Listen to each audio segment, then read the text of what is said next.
Haleluya. Imana ishimwe. Yesu nashimwe cyane. Ngira naje nabaye nkambabazi ijwi ryagiye. Ariko mwe mu Imana aracavuga. Kuko ni nawe afise uburenganzira bwo kuvuga ibihe byose. Imana ishimwe. Dushima Imana ku by'Imana irakora muri kino giterane. Tuko tubona ubwiza bw'Imana, tuko tubona Imana ikora ibitangaza n'ibimenyetso. Twagiye twakira intahe nyinshi, ab'Imana ikihindurira ubuzima bwabo, abariko barakizwa.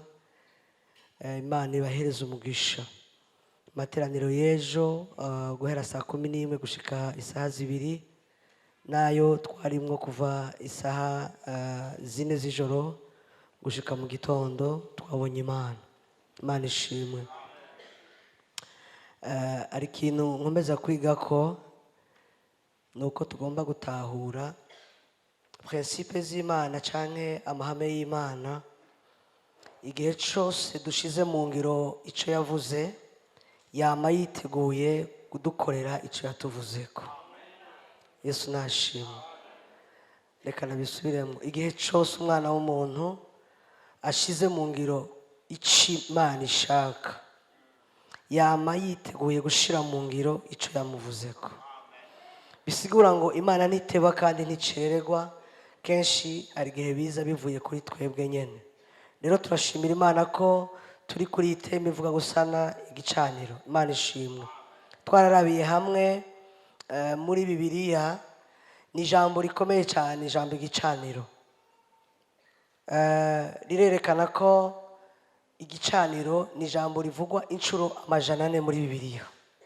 Murumva ko ari inshuro nyinshi cyane aho ijambo ry'Imana ryerekana ico arico igicaniro. Kandi twarabonye ko hari ubwoko bwinshi bw'ibicaniro. Twarabonye ko ari ibicaniro bya Satani, hakaba n'ibicaniro by'Imana. Imana nishimwe cyane. Ibya Satani ntitwabitevye ko kuko igiterane gihari kugira ngo tuvyimure, ahubwo binazime mu izina rya Yesu. Imana ishimwe. Ariko twarabonye ko mu isezerano rya kera hariho ubwoko bubiri bw'ibicaniro. Hari igicaniro cyakorerwa mu ihema n'igicaniro cyakorerwa inyuma y'ihema. Igicaniro cyo mu ihema cyari igicaniro cyo gutambako ibimazi by'umuhongano y'ibyaha by'abantu baba barakoze. Ariko igicaniro cy'inyuma y'ihema cyari cyo gutangako ibimazi by'amashimwe byo gushimira Imana. Twarabiye hamwe turabona ko ibyo bicaniro bibiri byuzuzanya. Ico indani mu ihema nico hanze, umusaruro wavanye mu gutanga ikimazi ufatanye cyane n'ibyabereye indani n'ibyabereye hanze. Kuko Imana ni yera kandi irashaka ko natwe tubabera. Igihe cyose turiko turasaba, n'abarundi barabivuze ngo amaboko atareha ntaramukanya. Turagomba kumenya ngo hari ibyo turondera ku Mana, ariko tugende dushize mu mitwe yacu ko nayo hari ibyo turonderako. Imana nishimwe. Twabonye Imana rero, tubona Imana ikora ibitangaza. Igihe cyose ndabisuyemo, igihe cyose ushize mu ngiro ico Imana ivuga, yama yiteguye gushira mu ngiro ico nayo yavuze. Mwibuke ijambo Imana yabwiye Aburahamu amaze kumaramaza gutanga Isaka. Abo twari kumwe ejo twarabisangiye ko Imana imubwira ngo ko wumviye. Haleluya. Ngo ko wumviye. Igihe cyose dukoze ico Imana yavuze, yama ko wumviye nanje. Imana nishimwe. Hari umugisha rero uzanwa kukumvira. Kandi iki kintu kiriko kiranira abantu benshi cyane. Twama twiteze ivy'Imana ikora, mugabo ritugomera tugushira mu ngiro ivyo kiradusaba. Kandi reka mbabwire, iyo nyifato iratuma ibicaniro byacu bizima. Iyo usenga igicaniro carazimye, umera nka wa wundi ahagararira mu muryango abuza binjira akabuza n'abasohoka. Iyo igicaniro cazimye, duhinduka akazuyazi. Bibiliya ivuga ngo kudakonje canke ngo ushuhe ndagirana ndakudawa. kandi mu bintu imana yavuze bigomba kwamaho igihe cyose ibwira abalewi yarababwiye ngo igicaniro canje ntikigere kizima. Haleluya. Ngo ntikize cigere, hari mu itegeko rivuga ngo ntikize cigere kizima. Kandi reka mbabwire, igicaniro c'Imana iyo cazimye icya Satani kiduga hejuru, kuko mu isi y'umwuka nta shomaje ibaho, nta gushomera kubaho. Utari gukoreshwa n'Imana ukoreshwa na Satani. Niko vyagendeye kwa Petero. Yesu arabaza ngo ndinde, ngo uri Kristo umwana w'Imana nzima. Yesu yishura Petero ngo si wowe ubyibwiye, si umubiri, si inyama, si amaraso, ariko hari ikindi kintu gikoreye muri wewe kiguhishuriye iryo banga. Mu majambo avunaguye Petero yaje gukoramo na mpwemu yera, yaje gukoramo n'ijuru. Yesu amaze kubaza, Petero yazanye inyishu. Bisigura iki? Iyo dufise igicaniro muri twebwe, dufata ivyiyumviro vy'Imana tukabizana mu isi. Iyi gicaniro caka kiduhereza network, kiduhereza rezo, kiduhereza umuyoboro wo gufata ivyiyumviro vy'Imana tukabikurura tukabizana mu isi, tugaca tubaho nk'abisi ariko tutarabisi. Nico gituma Yesu yavuze ngo ntabwo turabisi ariko tuba mu isi. Na niyo mpamvu asezera intumwa yasenze abwira Imana ngo Mana, singusavye ngo ibakuremo, ariko ngusavye ngo ibarindiremo. Ijambo kurinda nuko we utari uwisi. Igihe cyose igicaniro c'Imana cazimye muri wewe, uhinduka uwisi, kuko icya Satani kirazamuka.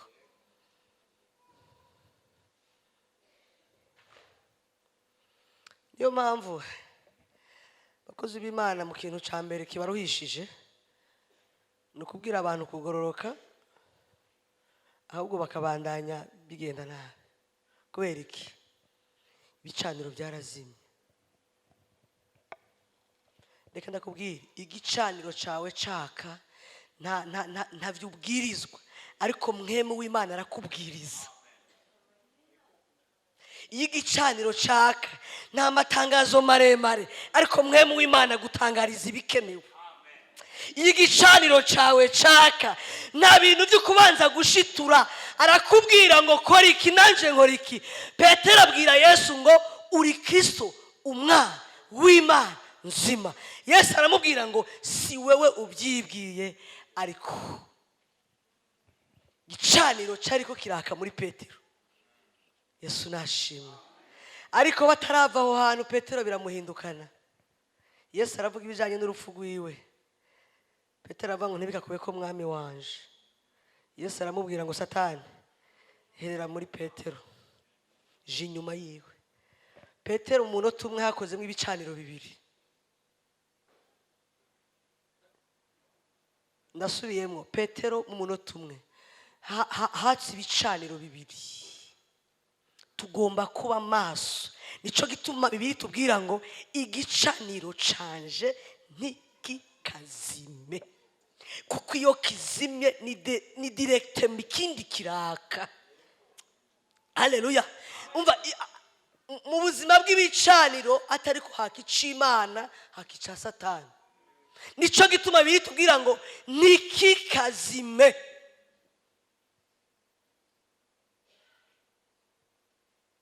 Yesu nashimwe. Yesu nashimwe. Twarabonye amateka y'ibicaniro zo kubigarukako kumva z'umwanya, ariko reka mbabwire ikintu kimwe bakozi b'Imana.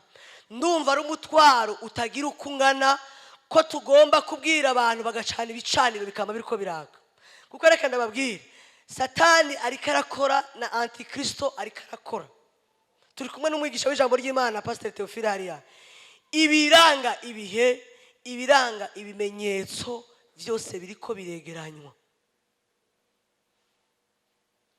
Mbisiza nakurikira inyigisho ziwe atubwira ngo turi kuri 0R. Tuko turagenda kuri 0R. Ibihugu bizotera ibindi ntavyo tubona. ingwara zidakira ntazo tubona. Nta kintu na kimwe Imana yavuze kitariko kiregera kigirana gishika. Natwe twagomba kugwiza uburyo tubugwiza ibicaniro byacu bigume vyaka, kugira ngo niyaza gutora umugeni amatara yacu azosanga arimwe amavuta, azosange duhagaze, azosange tumurindiriye, azosange tumwiteze, azosange duhagaze, azosange wa mwambaro yaduhereza w'agaciro atakosa ririko utigeze wandura. Reka mbabwire bakozi b'Imana, ni igihe cyo gucana ibicaniro amasaha 28 kuri 28.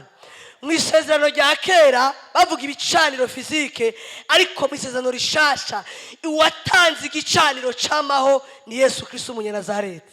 Haleluya! Niwe yaje aritanga.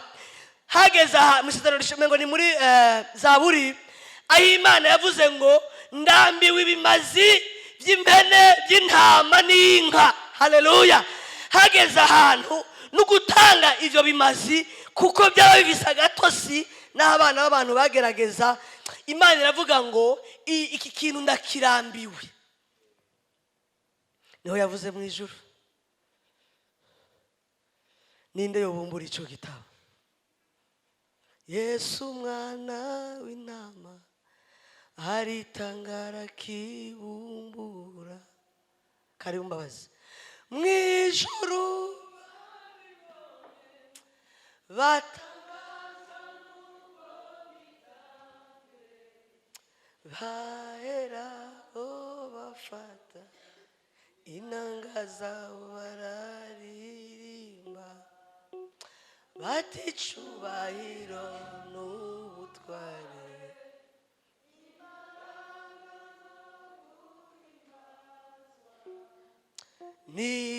n'ibyicaye ku ntebe n'uby'umwana wayiteka uruwigitangaza ye abo mu ijuru barabihamya ikuzo n'ishimwe n'iry'umwana kuko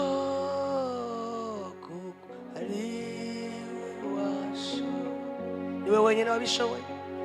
Ngurira Imana datawa abo mu miryango n'indimi zose zo haleluya uruwigitangaza abo mu ijuru barabihamya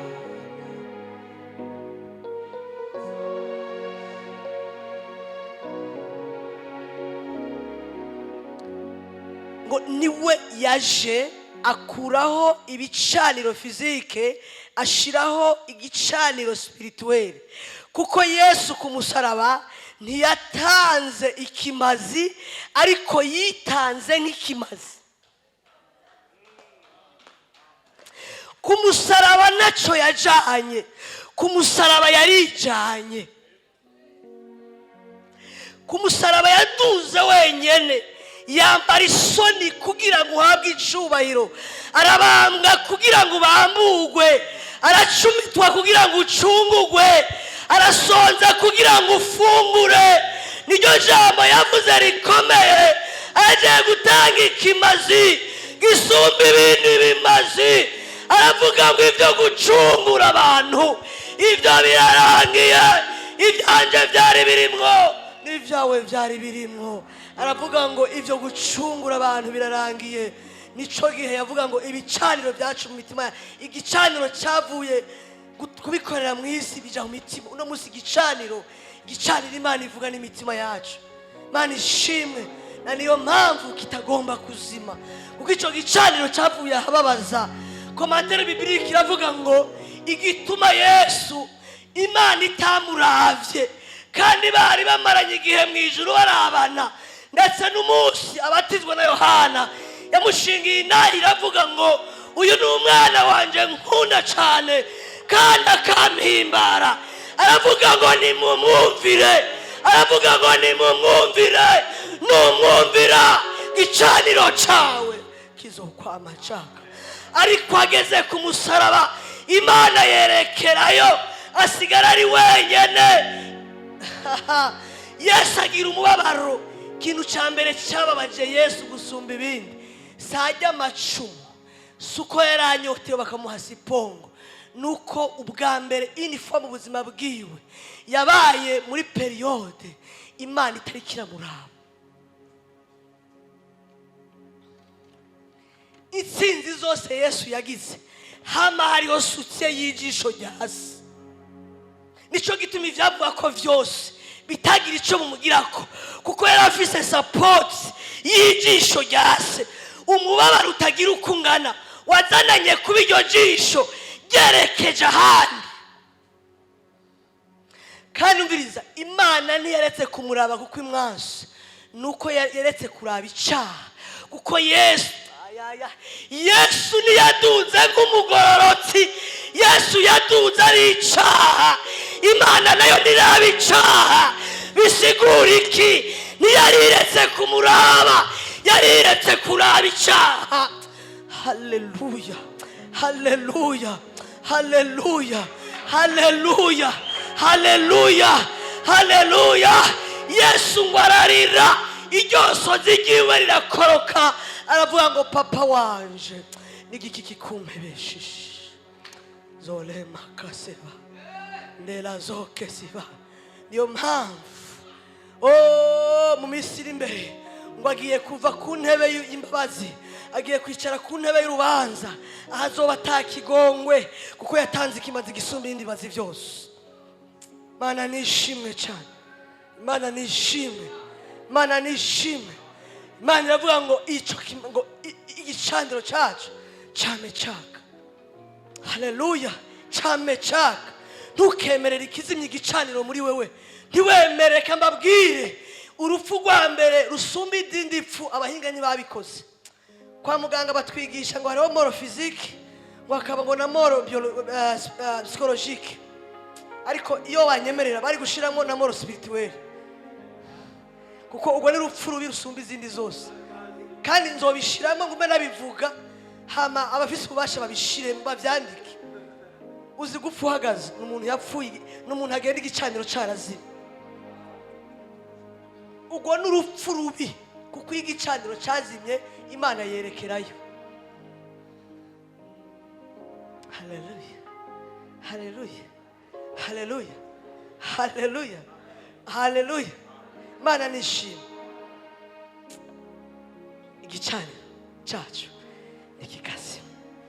Reka ndababwire, urugo igicaniro cyazimye ari ibintu utangura kubona. Abantu bahora basenga baraba hariya baca batangura gusenga, umwe wese arabi wundi arabi wiwe. Nico bita ama centre d'intérêt cyangwa inyungu z'urugo zirahinduka zikagabamo ko umwe asagira inyungu yiwe. Korale igicaniro cyazimye yo barahibongoza gusa. Kandi ivyo bintu Imana ntaco bibwiye, kuko n'abakidumu bararirimba n'abafariyasi. Gicaniro babazi, igicaniro nikiza kizime muri wowe. Kera baririmba kantike n'akagoma, abadayimoni bagahunga atawubirukanye. Haleluya. Kera nta kubera ikibicaniro vyama biriko biraka. Muzi impamvu ikibazo cabaye nta kindi, abaririmbyi nibagisa n'indirimbo. Uno munsi ikibazo kiri mu ishengero, hari itandukanirizo ry'indirimbo n'uri kararirimba. Ico kintu n'icago nta resulta yobamwo. Uri kuraririmba ngo tugire tuja mu ijuru, bisaba kuri karabiririmba ari mu rugendo rwo kuja mu ijuru, akabwira ibintu biri mu buzima bwiwe, apana kutubwira amateori. Igituma ubutumwa bwinshi buriko burazimiza benshi, abariko barabuvuga nibasa n'uwo watumye. Nico kibazo gihari uno munsi, kibazo gihari. Abavuga Kristo nibasa na Kristo. Twaba bazima twaba dupfuye turabayo, takindi tuzi keretse gushima. Twaba bazima twaba dupfuye turabayo ntakindi tuzi keretse gushima. Umuntu umwe yaradeje aratangara, mubwiye ko ngiye gushimira Imana nyuma yaho mvuye n'ibigeragezo. Jewe ntibasa nimba mfite ubwenge muri je, nyamara naje byarangoye kwiyumvisa ko nkwiriye gushima, ariko nyuma za kwitegereza sanga biriho byatuma nshima Imana. Biriho byinshi biracyariho ibyatuma tuzi mbere y'Imana dushima. Nubwo twaba tunyura mu bigeragezo, hari byinshi byatuma dushima. Nimuze nshuti dufatanye tubyumve kimwe birakwiye, ibibazo byose twibaza mu mutima Imana ibifitiye ibisubizo. Nimuze ibicaniro byacu byake, kuko ibibazo twibaza mu mitima Imana yacu ibifitiye ibisubizo. Ikibazo yabuze rezo kuko igicaniro cyawe cyarazimye. Ikibazo igomba kuza gukora mugabo aeroporo y'ururikira kiri hehe, kuko yaragiye isanga hari uwundi muntu yaje arayokipa ashiraho igicaniro cyawe.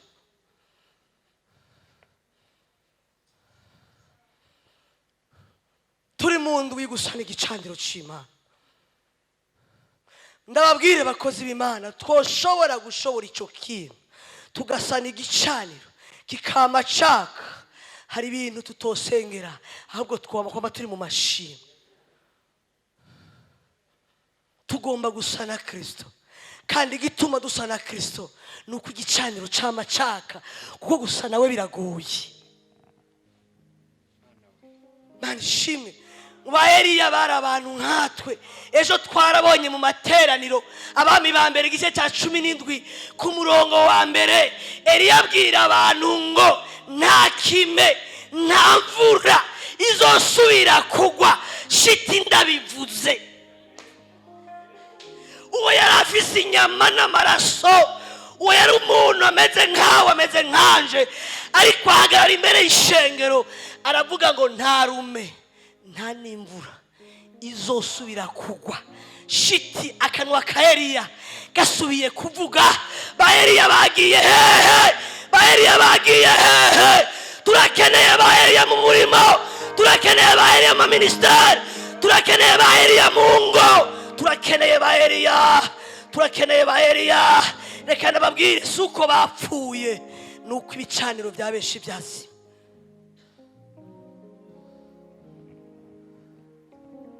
No musi uhagaranga ukabwira abantu ngo ntizosubira kugwa.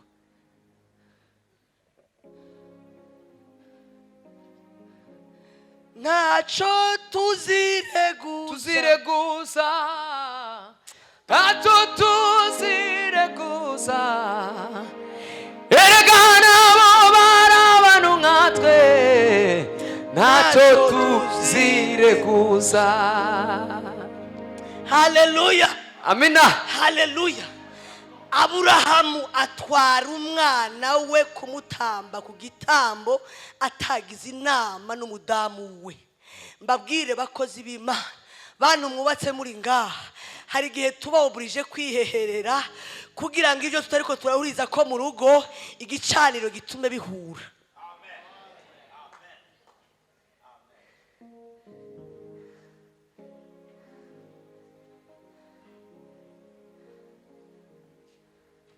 Aburahamu aragenda atabajije Sara, rero amutwaye amezi 9.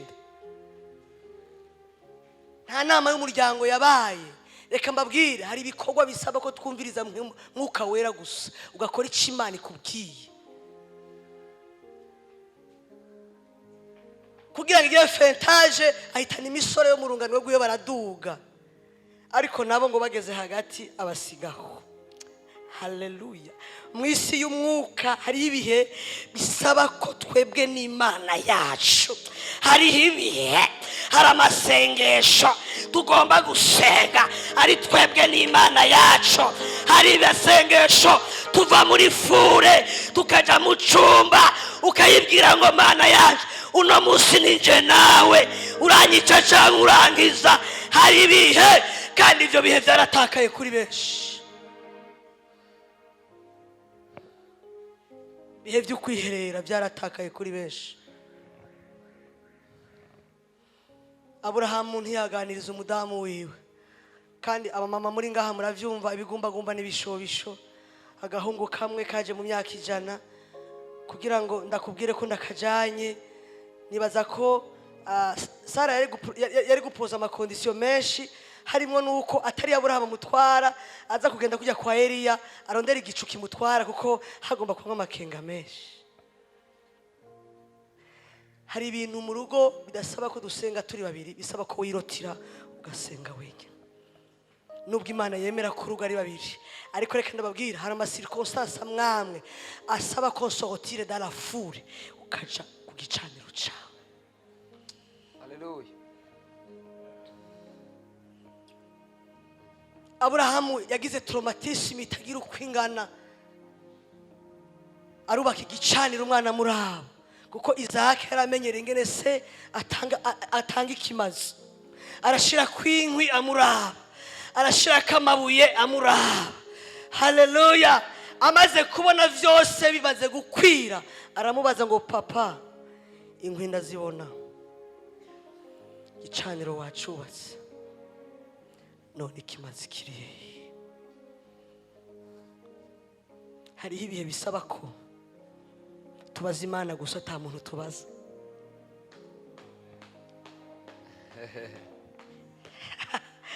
Hariho ibihe na Yesu mu misi we ya nyuma yatwaye intumwa 3, 9 arazisiga. Hariho ibihe, kandi numva mwuka wera ari kunyongorera. Hari umuntu amaze igihe ari mu ntambara hano, arindiriye abantu oriye kujya kurindira Imana mu cyumba cy'amasengesho, ngo numva icyo abantu babivuga ko. Umviriza, principe z'abantu zama zifise marge d'erreur.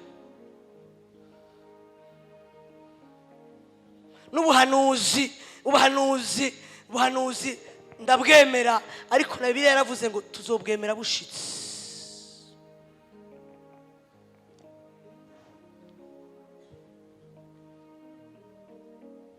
Mana nishimwe cyane.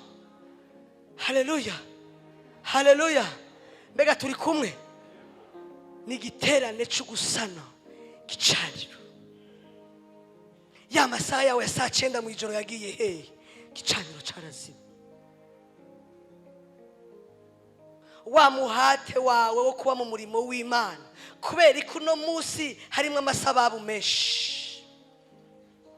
Icugaburiye nico kivyibuha. Ya masengesho wafata nuwo mwubakanye atayazi, nuwo mukorana atayazi, yagiye hehe? Icugaburiye nico kivyibuha. Uno munsi biroroshe kubwira abantu ngo mfise ordonnance, mfise estoma, barambujije. Erega yabwiye ngo igicaniro kizime, ordonnance izoboneka. Barambujije, baranambuje no gushavura. Estoma yanje irakaze, isincere estoma yanje, yo hewe reka ntumbwire iby'amasengesho. Estoma yanje irakaze, irakaranye.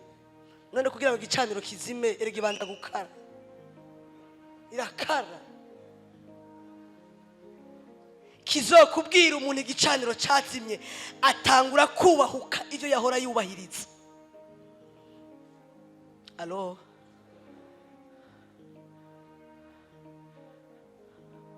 ikizokubwira umuntu igicaniro cyazimye, atangura kuronga impamvu aho zitahora ziri.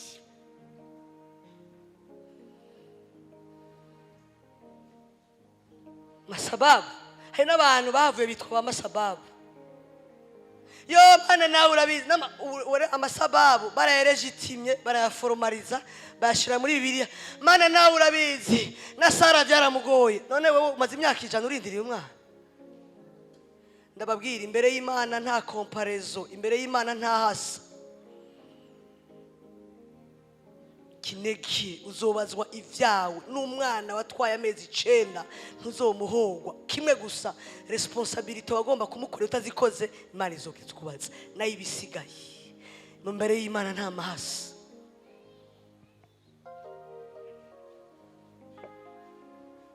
Bicaniro byarazimye.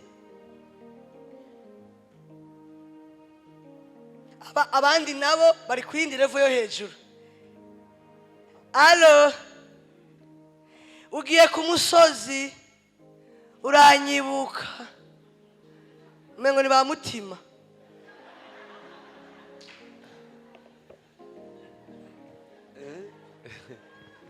Umuriro wicaniye uratandukanye n'umuriro wacaniwe n'uwundi. Umuriro wicaniye uri proportionnel na beso yawe. Umuriro wicaniye uri proportionnel n'icyo ushaka. Umuriro wicaniye uratandukanye n'uko tuwabandi bacanye. Haleluya. Simvuze guterereza amasengesho ko ari kosa, ariko nagomba kubabwira ngo imbere yo guterereza raba ku gicaniro cyawe cyaka. Bifume basi bicaniro bibiri complementaire. Mugabo ntushake kuja kurahura iwawe wazimye kera.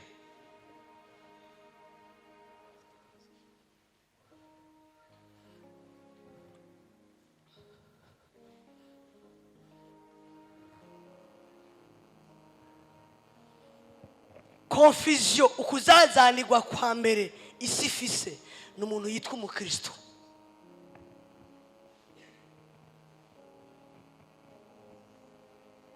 Kuko ngaha tuvuga ngo asema Bwana mugabo muhira amakofi.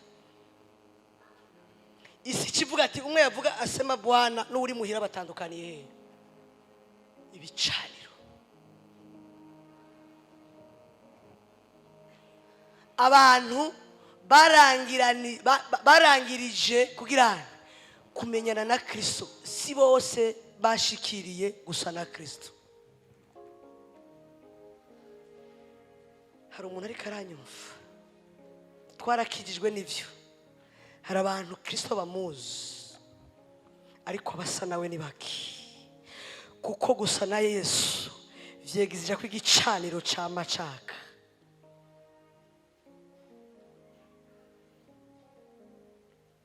Petero akizinanye na Kristo yamwihakanye mu Kinyarwanda no mu Kirundi no mu Gisirimbo. Yego vraiment. Ati sha Petero wowe uvuga nkawe titwara utamena. Naho duhuriye n'uyo muntu. Atari ko ndabye n'ingene uraba nawe sinigeze ndamumenya. Petero yarakiri ku rugero rwo kumenyana na Kristo naho yaramaze igihe bagendana. Ariko Petero amaze kubana na Kristo. Kristo amaze gufatuga mu ijuru asiga bateye ADN irinjira. Hageze ko Petero apfa yavuze ngumviriza nihagera ko mumbamba nimumbambe ndaba hejuru mumbambe ncuramye kugira ngo urufu rw'umwami wanje rutandukane n'urwanje. Umuntu yamenyanye na Kristo akaja gusa na Kristo imvugo yiwe iramuranga. Kimwe mu muranga agira determination yo kwitanga no gupfira uwo mwana.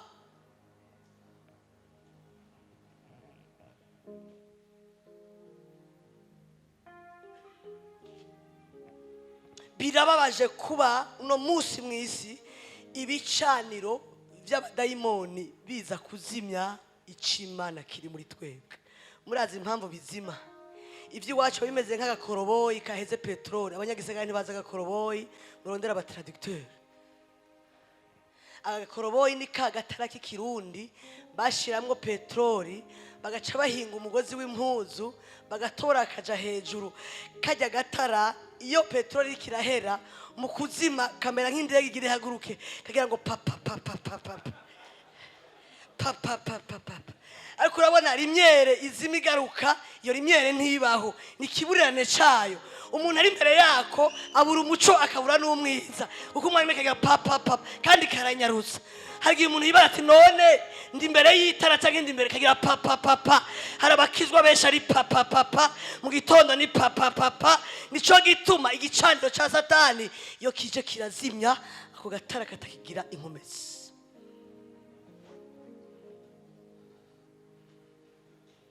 Gusana bicara. Reka nababwire, Eliya nta izindi miracle yakoze. Igicaniro ciwe cyari gifise inkomezi gusumba ibicaniro bya baba yari. Alors, umva exercice yari hagaze he ku rugamba. Bibiri bivuga ngo turabasirikare, ni rapport de force. Igicaniro cha Eliya cyari predominake igicaniro cy'abayani. Nico gituma kuva mu gitondo usizere bagicanye gushika saa 9 nticyari gushobora kwaka, kuko hari ikindi cyari ko kiritegura kwaka.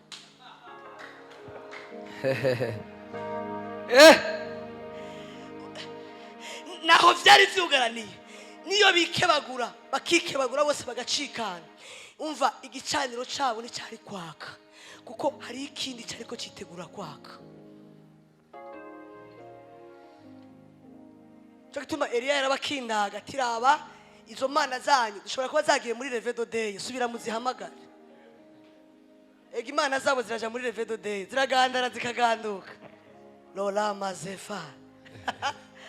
Ariko we ngo ari kwituzigama. Yituzigama. Apana ninasinzira no guhunyiza nihunyiza. Ntigira na papa papa. Tugire gushye. Ineza ya narayibonye, ineza yawe ma ntawayirondora. Arababwira ngo zibutse dushobora kuba zagiye muri anniversaire, bwira iyo mana yanyu. Ariko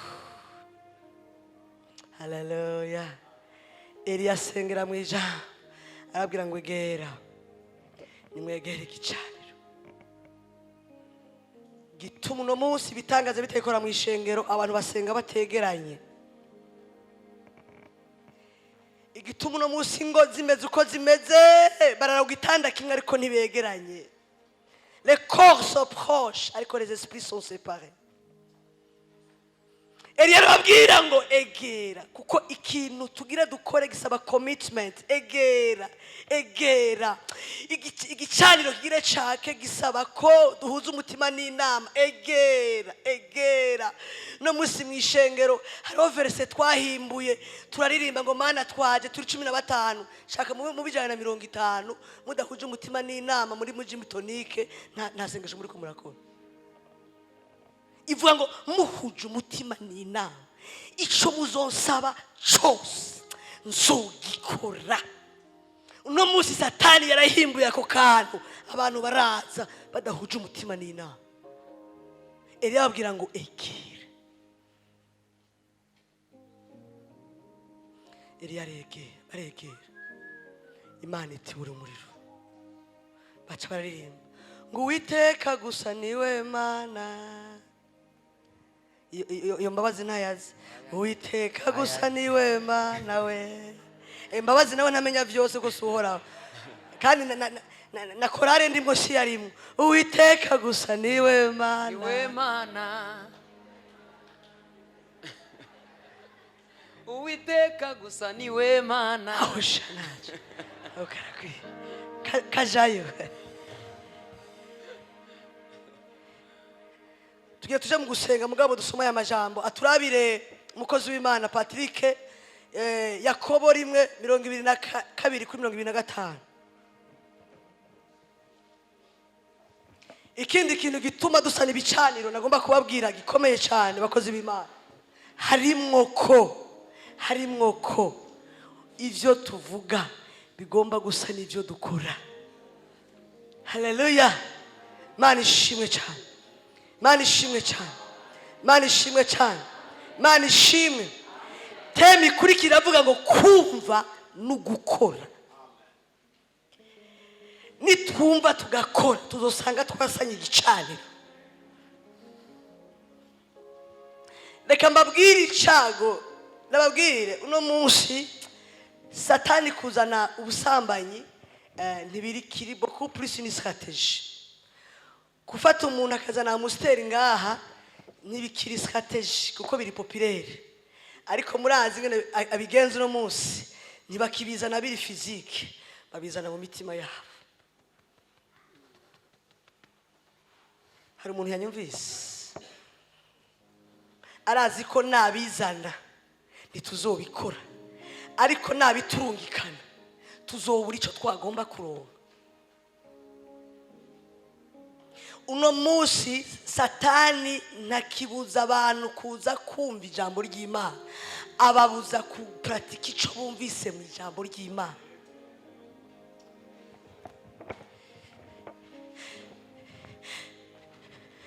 Nicago kitagira uko kingana, numubabaro urenze umubabaro yose ushobora kubabwira. Kuba watonze ngaha ukaba wasize umuryango, ugashira imodoka ibitoro, ukisonzesha, ukaza kupfa, ariko ugataha udashitse mu ngiro.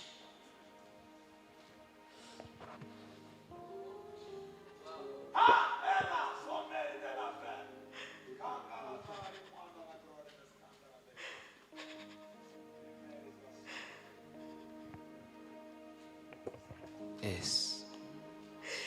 Birababaje kuko abariko barumva ni benshi, ariko barashira mu ngiro ni bake.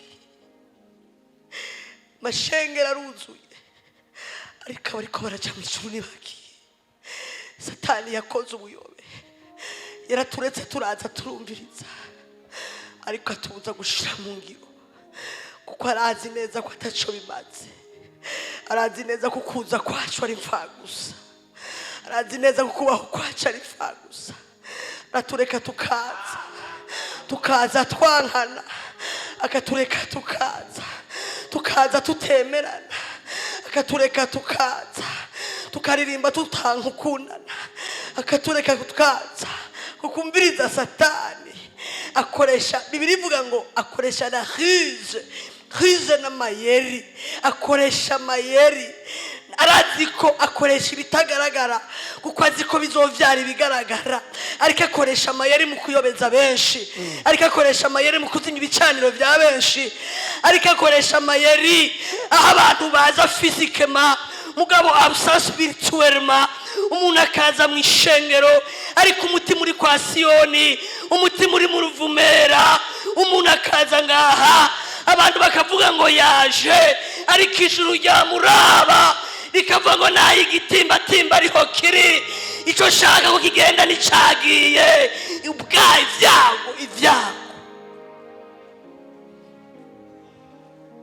abantu barazi imitima yabo itaje. Niyo mpamvu rezilita nizo nyene tubona, kuko igishira mu ngiro n'umutima s'umubiri. Iki n'umwansi w'umutima, nico gituma kizosigara kitazobona n'Imana. Iki kintu rero Satani aravuga ati kijya nikigende n'ubundi ntaco gipfana n'Imana, nakare nikizogenda mu ijuru, nikigende babone ko cagiye. Igihe kimwe nja kwiga mu Rwanda University, narinje mvuye mu ishengero rya Pentecote. Shitse mu Rwanda senga Imana ngo inyobore menye ishengero ndi busengeremo. Ico gihe ndibuka ko nafashe amasengesho y'imisi 3. Nari umuririmbyi muri korali, ndetse ndi muri komite ya korali, ni mu barongoye korali mu Kinama, mu bwiriza bwo mu Kinama. Cafata amasengesho y'imisi 2. Nabwira Imana, ndagomba unyobore ushaka nje. Nifata amasengesho aho nyene niko kumva ijwi riraza ntijyantebeje. numva ijwi ryaje rirambabaza ngo wahora usengera hehe. Ndamubwira iryo jwi naribwira nawe urasengera muri Panekoti mu bwiriza bwo mu Kinama. Nza mbona uwo muntu azanye igitabo cyanditse ko ngo Paruwase Kinama. Arambaza ngo witwa nde? Nitwa Ngendakuriyo Atanazi. Arambwira ngo ndakubona mu Kinama mugabo ntiwigeze utonda mu Kinama. Ndabona izina ryawe muri korale y'abanyeshure ariko ntiwigeze utonda muri korale y'abanyeshure. Nababwire naragize umubabaro, ndagira umubabaro ndaturika ndarira. Nibuka imvura yanyagira tugenda n'amaguru. Nibuka. Canangaje urubanza ndavuga ni urabesha uribesha subira urabe izina ryanje nitwa Ngendakuriyo Atanazi raba neza. Arambwira ngo twebwe ntituraba kenshi kuko turaba mu mutima.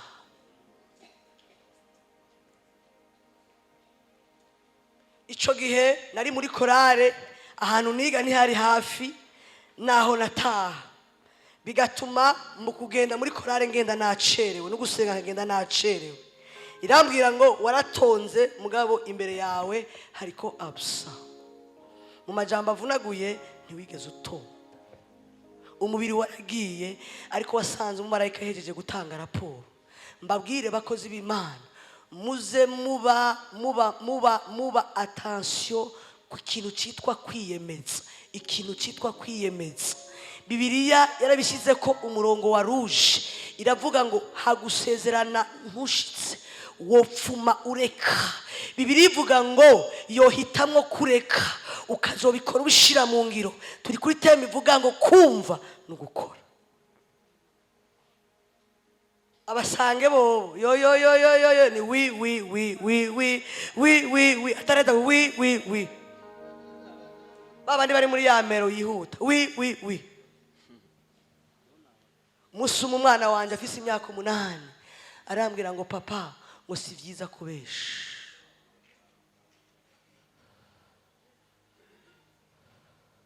Nabaza mwana nakoze iki?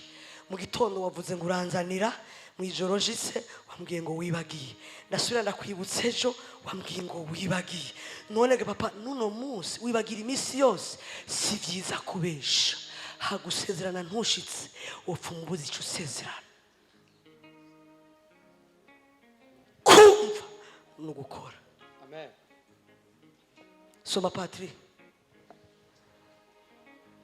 Ibi bizotuma tubaka igicaniro igihe tuzoba turiko turumva tugakora. Bakozi b'Imana harageze ko tuva mu bintu by'ibijandi. Kristo araje gutora umugeni, birasaba ko ibicaniro vyacu isanga vyaka.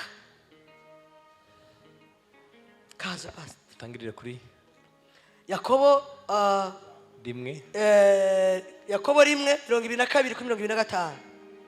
Kandi umviriza ngo kandi mube abakora ivy'iryo jambo.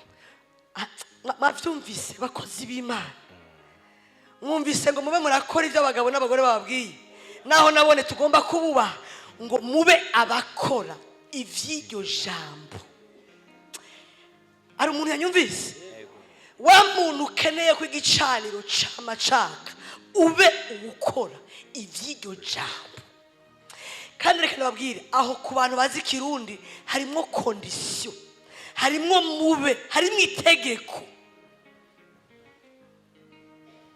Kugira igicaniro cawe came caka ube ukora ivy'iryo jambo. Kaze Patri. Timube abaryumva gusa mwibesha. Hari umuntu ari karanyumva. Uwuryumva ntarikore aribesha.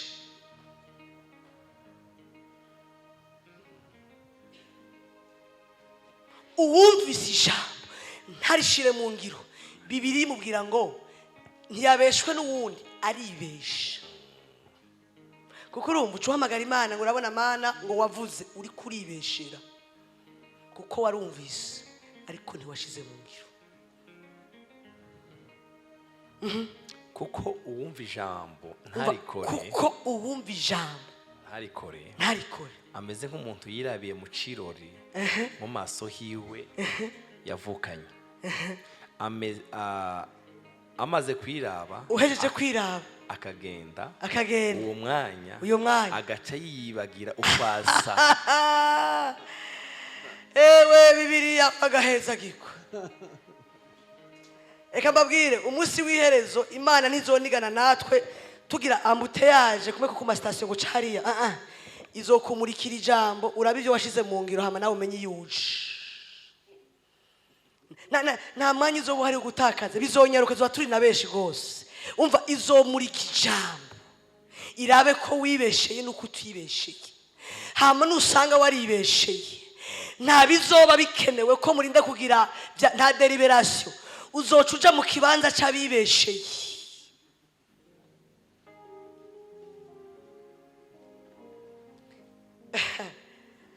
Uno munsi nituguruka turiko turashira inkwi mu gicaniro, kandi iziriko zirafumba umwotsi tuzikuremo natwe zituma kitaka neza.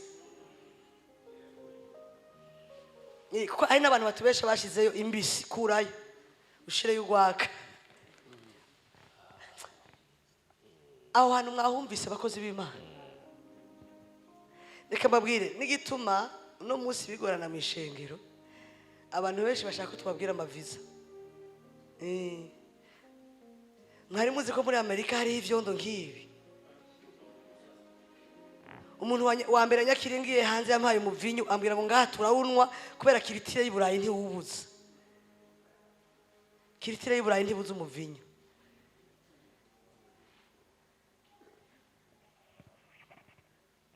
Udashira ijambo mu ngiro ameze nk'umuntu yiraba mu kiyo. Kujya kwa Renirida, mama Renirida, anniversaire iriko irashuha, na wewe Imana ikongera imyaka, ikongera imyaka, ikongera imyaka, ikongera imyaka, ikongera imyaka.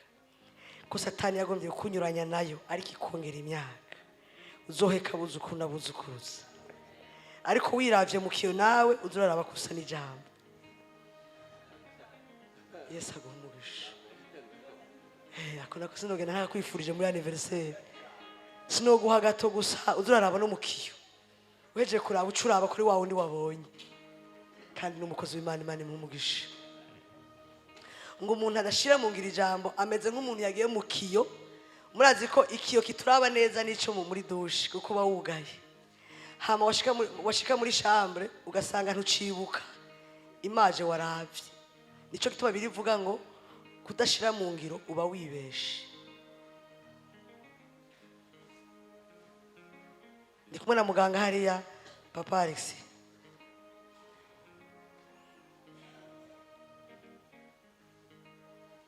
Iyo bavuga umubiri, impwemu n'ubugingo, mvuze rimwe atahura kabiri. Usize kimwe uba wibeshe. Kaze Patrick. Ariko no musi turagenda buhoro buhoro kandi ngire mpeze tugenda hava dusenga. Basha mukabona nirutse mu nzirike tugire dushire mu inkwi zaka. Ubutumwa bw'uno munsi bumeze uko. Ejo tuzosenga. Twabonye Imana mu ijoro. Abari ngaha tugire guki, twabonye Imana mu ijoro. Twabonye Imana mu ijoro. twabonye Imana kweli. Mugoro wawe ejo twarabonye Imana. Mu ijoro twari dufise ijambo ryitwa institutionnaliser et déroger. Mwavyumvise? Mu ijoro twari ko turinstitutionaliza, turiko turanaderoja. Institutionnaliser no kwimika, déroger no kwimura. Kandi ndababwire vyimutse. N'ubu message sindarangiza kuzisoma hariya. Hari umwe yambwiye ngo nari narabwiye ubutumwa n'umuryango ndabankira, nja hanze ndabankira, ariko kubw'ubutumwa bw'ejo nakiriye Yesu umwami n'umukiza. Niko yambwiye message raho. Arambwira ngo kubw'igicaniro numvise ejo vya bintu byose bambwira nka naraye ndavyemeye. Umviriza ndababwire nico cazanye Yesu ngo yaje ngo zironke ubugingo kandi ziburonke busagutse. Ico yatumye abakozi b'Imana yavuze ngo genda mubabwire ubutumwa bwiza, barangije mubigishe, hama mubahindure kuba bigishwa banje. Discipleship, discipleship, discipleship, discipleship. Nishobora gushoboka igicaniro kitariko kiraka. No musa mwishengera abantu bafise abigishwa babo gasanga kuri podium ko nakatavuze ubutumwa sifashwa ko nakataje no musi ntibishuha. Mbega ivyo bishuha nibiki? Nirengarenga canke n'umuceri kwibi bishuhisha ari igicaniro none cyarazimye muri wewe birashuha bivuye. Kandi kana babwire umuntu igicaniro ciwe cazimye aniganira kuzimya ivy'abandi kuko inkwi mbisi zizimya n'izuba.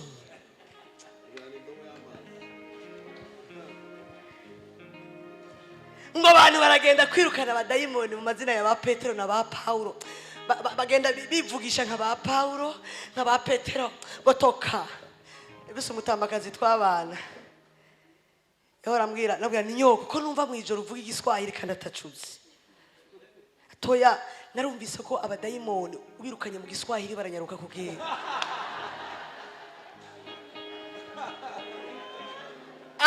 Abadayimoni nibumva igiswahili abadayimoni bumva ico Yesu avuze.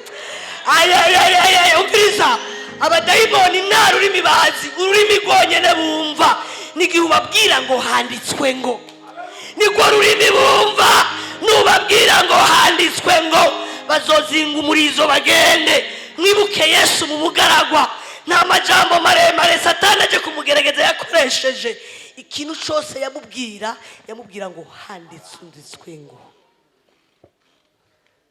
None wowe uzohamenya kandi handitsemo WhatsApp na Facebook na wazanga na Twitter. None Satani uzomubwira ivyo utazi.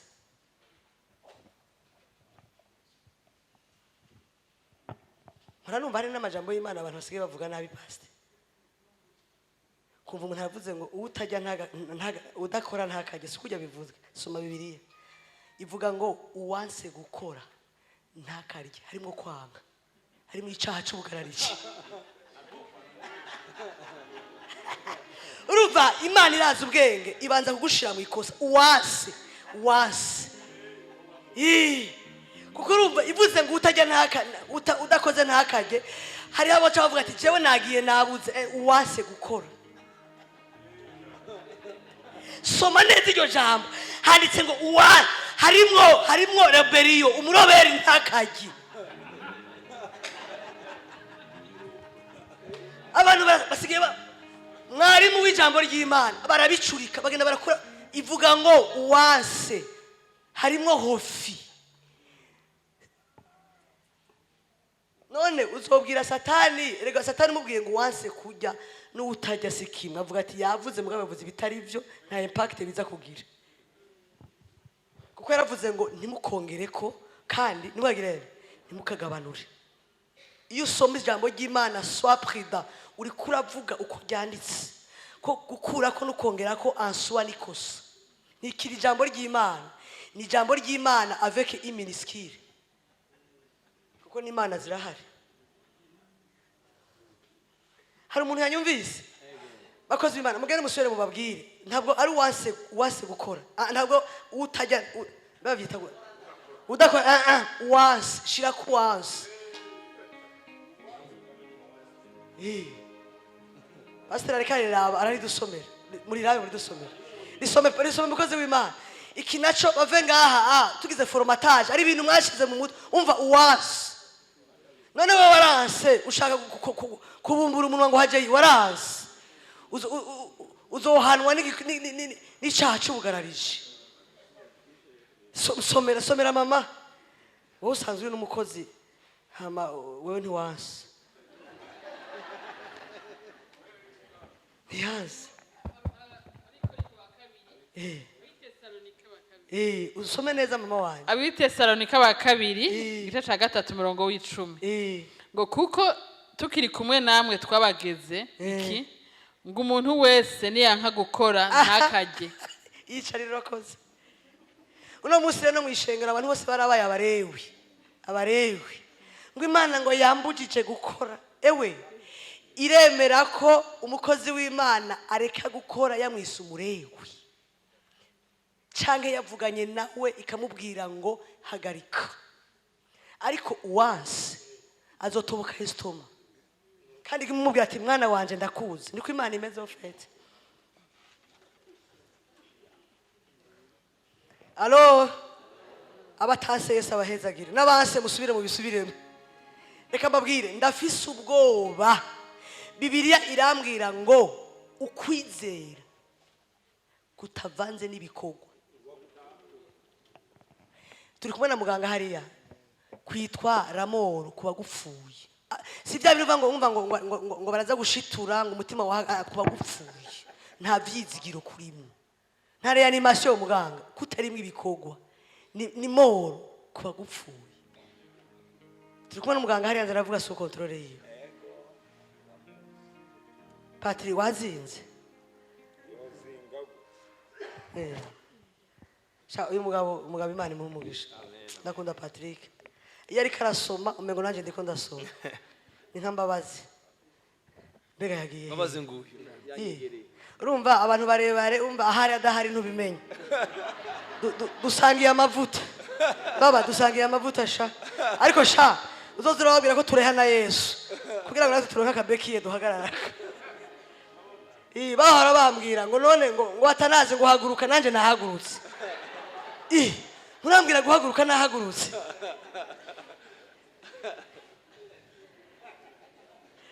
Karibu Patri. Ariko uwitegereza ivyagezwe bitunganye. Uwitegereza ivyagezwe bitunganye.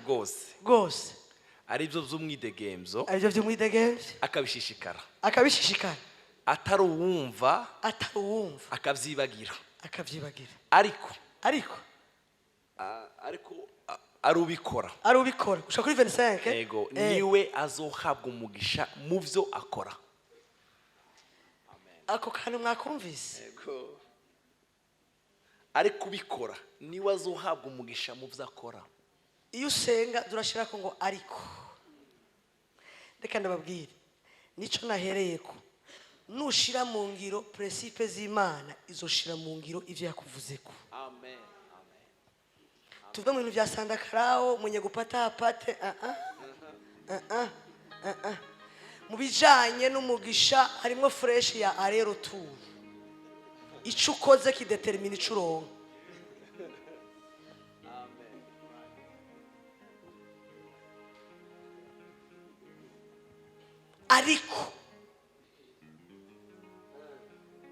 Ariko bavuze ngo ariko ubikora niwe azohabwa umugisha mu vyo akora. Aho nimumviza isigarira zina ngereka canke ntumaze ko ari ngereka isigarira zina rutanya niwe azoro niwe rutanya niwe azoro. Indimburo yagora abantu benshi niwe azoro. No musi abana bavuku bavuga igiswahili igifaransa avuze phrase harimo icongereza igifaransa n'ikirundi n'igisirimba biravana.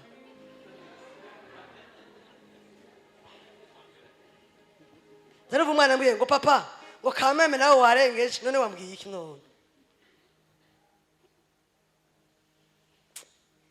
uwo niba azoronka umugisha.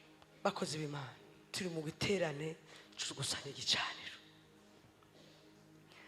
Ari umuntu wese ariko yubaka igicaniro hari ico aba yiteze inyuma y'igicaniro. Abo twari kumwe twaravuze ngo igicaniro condition zazo bwa mbere ni kibanza, ica kabiri namabuye, ica gatatu ni inkwi, ica kane ni kimazi washizeko. Ivyo iyo bikwiye Imana ikuti buri muri bo. Iyo habuze kimwe muri ivyo umuriro ntumanuka. Nico gituma mu gicaniro caba yari ngo Satani yishurisha imituragaro ariko igicaniro c'Imana Imana yishurisha umuriro.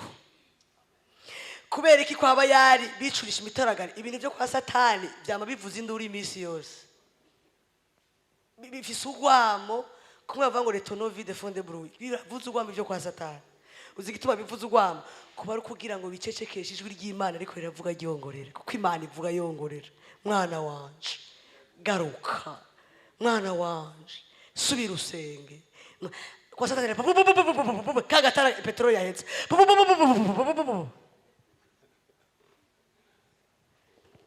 nico gituma mbabwire abakozi b'Imana nabivuze sure reserve y'aba bavyeyi badusumba. Hari ibintu ndabira ku mukozi w'Imana sifise agapimisho, ariko ivyo ni jewe tanazi. Umuntu adaciye bugufi ndafise ubwoba.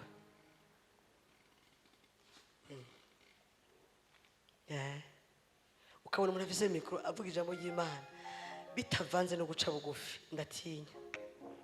Kuko ntaco turi tatubize, nta nico twoshoboye itadushoboje, nta nico twokwiha itaduhaye. Ndafise ubwoba.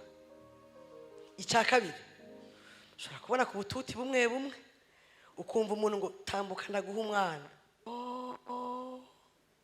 Uratanga abana ko n'umujenikologe atabatanga, ariko abakura mu kibanza akabashira mu kindi ngo tambuka ndaguha umugisha.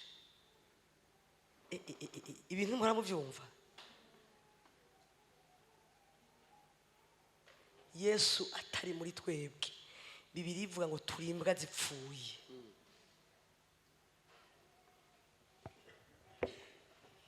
None igicaniro cyawe kirimwo inkwi mbisi canke kirimwo izuba? Subira ufate Bibiliya Patri, twe tuje mu mwanya wo gusenga Imana. Turabire Matayo 7:24-27. Pasiteri, Imana yadufasha aba bantu ibicaniro byabo bikaka, igisagara twokidomeka.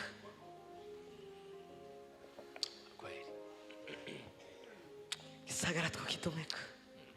Uwumva ayo majambo yanje wese, mwavyumvise? Uwumva ayo majambo yanje wese, shirako gakumbanya wese, akayakora, akagirana, akayakora,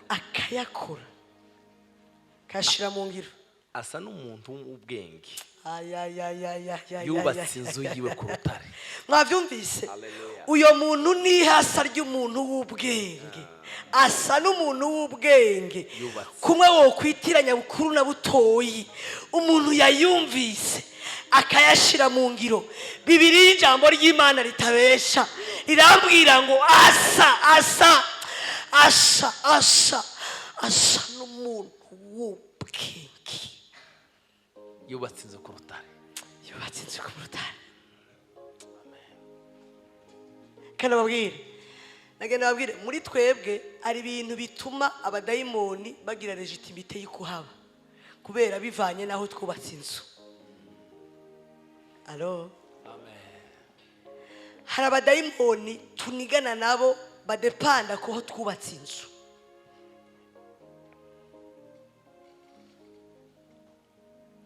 Sanzwe nkora amadeliverance, nigeze gusengera umuntu Imana irambwira ngo atimutse muri quartier nta mwana azopfa ronse. Ndahora ibyo ndavyigengesera kuko sinari kumwimura, sinari ngiye kumurihira arwaye. Ibintu byo gusimbira ko sindiko. Nigeze gusimbira ko igihe kimwe nari nkifise umururumbo w'agakiza, saa 11 Imana impa message ku mubanyi irambwira ngo adahevye ivyarimwo yari umushinga ntahe, umudamu wiwe amarira ari kararira yashikiriye Imana ije kumukubita inkoni. Candagenda nambaye agatraining n'agapira, saa 11 butaraca ncanda dodora ngenda ndi mu mwuka. Urabona abantu bagikijijwe babara ababebe ntibamenye ivyo gucira n'ivyo kumira. Yo candagenda ndakubita kuri sonete baranka, ngumiza ku rutoke ntiyasema Bwana nibatugururira ugurura kubera niyo yantumye. Nagenda babwira inkuru itari nziza navuyeyo bankubise kandi buguruye. Bazokukubitira aba. Umviriza pastor, barankubise barafise n'imbwa nini ya isumbye uburebure, mva yindiye n'ubufise inkovu n'akaga pantaro gatabutse.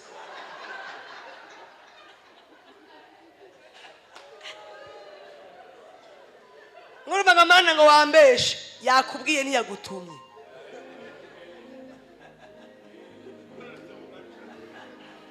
Umva yakubwiye kuba weretswe ntiyagutumye. Nacenda ibya ni wamanura umubeshi irambwira ngo ico narakirahiye sindi we, ivyo nakubwiye vyari ivyo gusengera, ntivyari ivyo kuja kuvuga. Uno munsi ikibazo kiri mu ishengero, ivyo gusengera turabivuga n'ivyo kuvuga tukabisengera. Alo, igicaniro n'icaka nico kizokubwira ngo ibi nivyo kuvuga, ibi nivyo gusengera. Tumpepe Yesu. Haleluya! Haleluya! Ibicaniro byanyu byaka. Iyo ivuze biraba, yategeka bigakomera, nifite ijambo rya nyuma kuri je. Yicarira umukozi w'Imana. Ivyago biri mu ishengero no munsi, ivyo kuvuga barabihora n'ivyo guhora bakabivuga.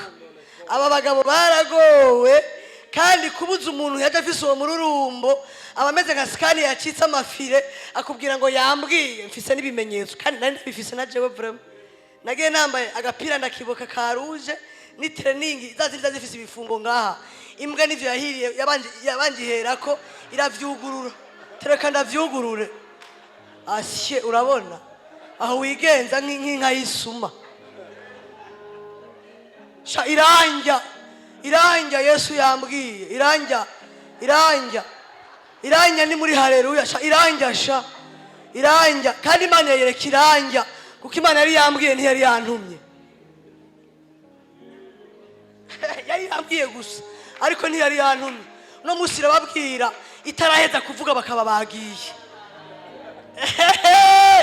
Zizobarya kandi umviriza uvuyeyo ikubwira ngo mpore mwana wanje none kuri kibebe. Ergo umwana yamara ikararira kandi umuvyeyi yagwiza guhoza. Izizobarya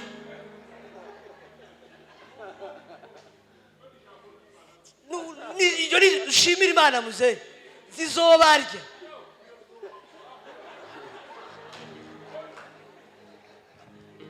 umva nashitse muri saro kandi urumva nari nuzuye mwe muyera vyaseriye n'ukuri kugira ngo narigirishije.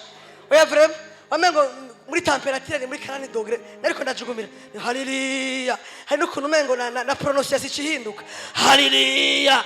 Aba bariko baramuhamagara ngo avyuke atarashika muri saro, umukozi ariko aradodora ati hari umuntu yaje ariko arajugumira ngwino mu murabi vya. Haleluya. Simenya kwimbwa zindiniriye. Haleluya.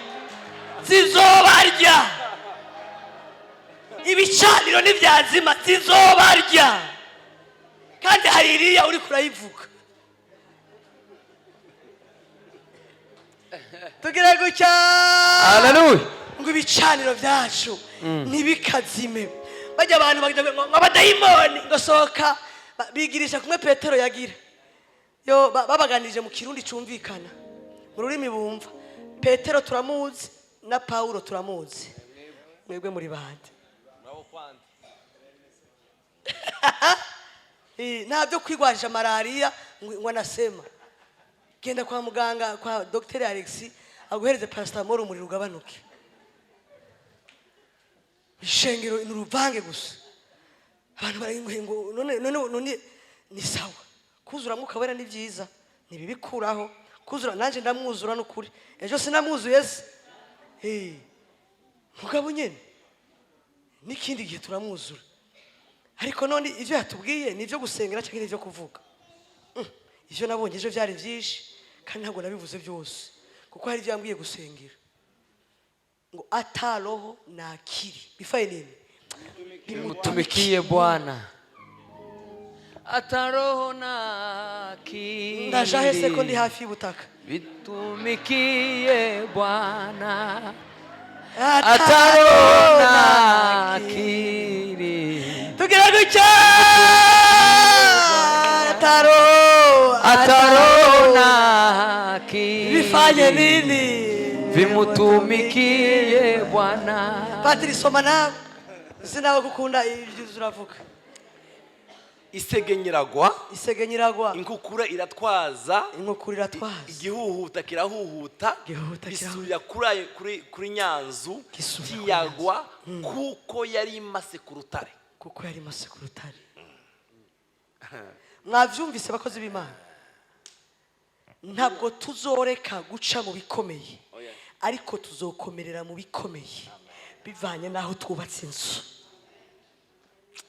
Ngo isegenya iragwa, inkukura iratwanze, bisenyukira kuri ya nzu, ariko igirane Patrick yagwa ntabwo yigeze kuko yari imaze kuruta. kuko yari imaze kuruta.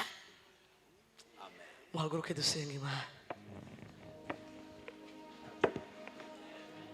Iyo mana ni nziza, iyo mana ni nziza, iyo mana ni nziza, ni nziza, ni nziza pe. inzu yawe yubakiye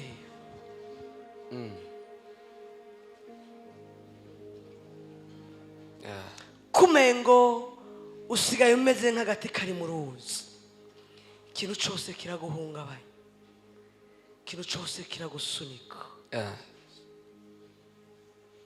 iyo abana narifite ibyo nguwa ngo mbiguhe kubera urukundo nkunda Yesu,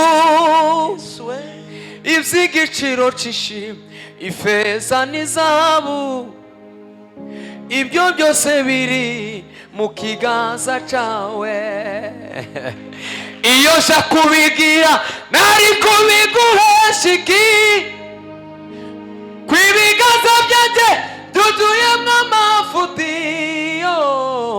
no mu minsi yashize nakoze icyaha gikomeye, ndakwicisha mbese wumva nkwiriye.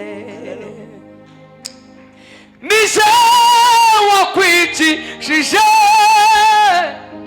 nakoze ibibi aba ari we upfa, sinzibagirwa ukuntu wakozwe n'isoni, ku manywa bakwambitse ubusa, wari wibereye mu mutuzo, ijuru ryose rigusingiza urudaca, wari wibereye mu mutuzo, ijuru ryose rigusingiza urudaca. inzu yawe yubatse hehe? itara ryawe, igicaniro cyawe mbega kiriko kiraka?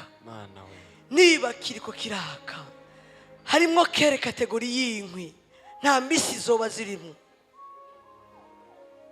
hari indirimbo nakomeje kumva n'ubu numva iriko iragaruka, indirimbo ya Elayono ivuga ngo arabikoze, none urabikoze ndavye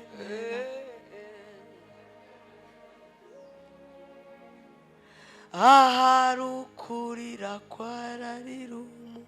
uza dufashe muri bya bwacu zikavuga. hari umuntu uzi indirimbo maririmbye, ahari ukurira kwararirumu bwacu impundu zikavuga. hari igihe yaganiriye nibaza, duza ako kajwi bikanangaza.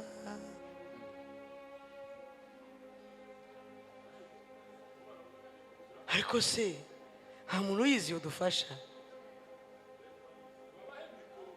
umuntu ayizi adufasha iyi ndirimbo, ko numva ari mesaje se? bayobewe bayobewe.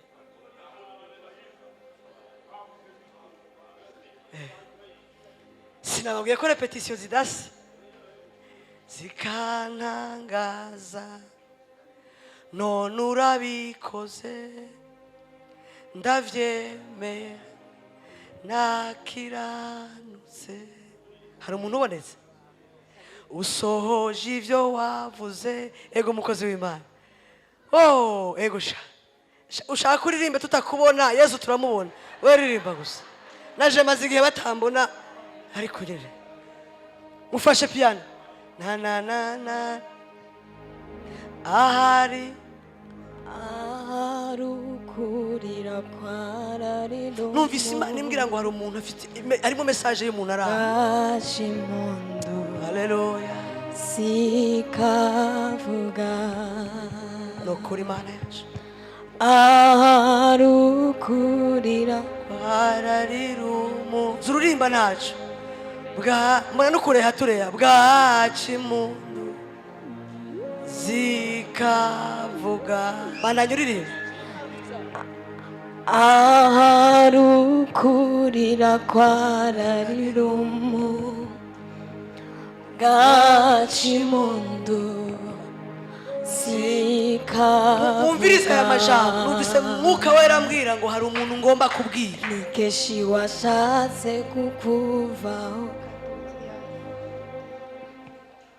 shidikanya keshi ivyuvuga aharukurira kwararirumu gacimundu sikavuga aharukurira kwararirumu gacimundu sikavuga nikeshi nashatse kukuvaho nkanategereza ivyo uvuga ariko ntiwandetse wanyigishije kwihangana wemera yuko mbabara umbwira ukwiriye none ndashitse kandi ndashima urakoze Yesu hari umuntu Imana iri kuganiriza none ndashitse kandi ndashima urakoze Yesu mu rukundo ni wewe